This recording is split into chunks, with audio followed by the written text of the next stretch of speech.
এত অল্প বয়সে বিদেশ আসার কারণ হলো আমি প্রেম করছিলাম, বিয়ে করতে চাইছি বাদে বাপে জোর করে বিদেশ করে দিয়েছে। আসসালামু আলাইকুম সবাইকে, আশা করি সকলে ভালো আছো। তো আবার চলে আসলাম নতুন একটি ভিডিও নিয়ে। তো এই মুহূর্তে আমরা সবাই একসাথে আসছি, যারা এক ফ্লাইটে আসছি সৌদি আরবে প্রবাসী। তো ওকে প্রশ্ন করবো কিছু এই বিষয়ে, যে তাদের এই মুহূর্তে কেমন লাগছে, কি কারণে প্রবাসী আসছে। তো তুমি কি কারণে এই মুহূর্তে বিদেশে আসছো বা তোমার কেমন লাগতেছে এই মুহূর্তে? আমার গার্লফ্রেন্ডে কইছে, আমার গার্লফ্রেন্ডের বাপে টিয়াওয়ালা ছেলে দেখে বিয়া দিব, এর লাগে আমি বিদেশে ঘুরছি। ঠিক আছে, তো আরেক ভাইকে প্রশ্ন করি, তো তুমি বিদেশে আসছো কেন বা কেমন লাগছে এখন? জি আলহামদুলিল্লাহ ভালোই লাগছে ভাইয়া।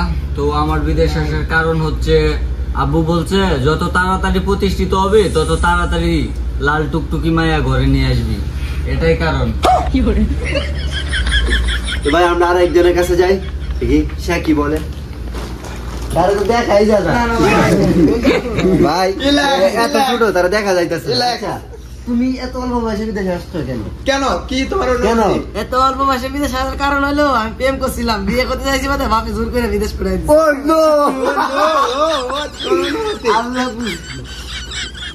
ঠিক আছে ভাই, আমরা পরবর্তী ভাইয়ের কাছে যাই, দেখি কি বলে। তো ভাই তুমি যে আসছো বিদেশ, কি কারণে আসছো ভাই, এখন কেমন লাগছে তোমার? ভাই মনের কষ্ট কি কমু ভাই, শখের বয়সে আসছি বিদেশে। বাংলাদেশে হারাম মুরগি ড্রেসিং করলে যেমন পানি সিদ্ধ করে নিতে হয়, মুরগি সুবান দিতে হয়, সেম ভাই পানি ডাললে নিজের শরীরে এমনই লাগে ভাই, বুঝছেন ভাই কি কমু ভাই। এটা কষ্ট, এটা কষ্ট হইলো সব আনন্দের পরে মানে এটা একটা কষ্টের বিষয়, এটা কষ্ট লাগলো আমার। হ্যাঁ ভাই এটা সত্য।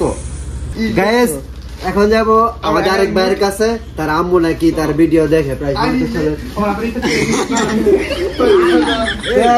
তুমি যে এত পুরো বয়সে বিদেশে আসছো, তোমার অনুভূতিটা কি ভাই? আমাকে ভালো লাগে না ভাই? বাড়িতে বউ বাচ্চা আছে? ভাই তিনটে বউ আছে ভাই। তিনটে বউ? হ্যাঁ ভাই। ভাই বিয়ে করছেন কাটো? মুড়া কাটা তিনটে বউ আছে। ভাই অনেক কষ্ট করে পারি ভাই, কষ্ট করে আগে রিক্সা চালাইতাম,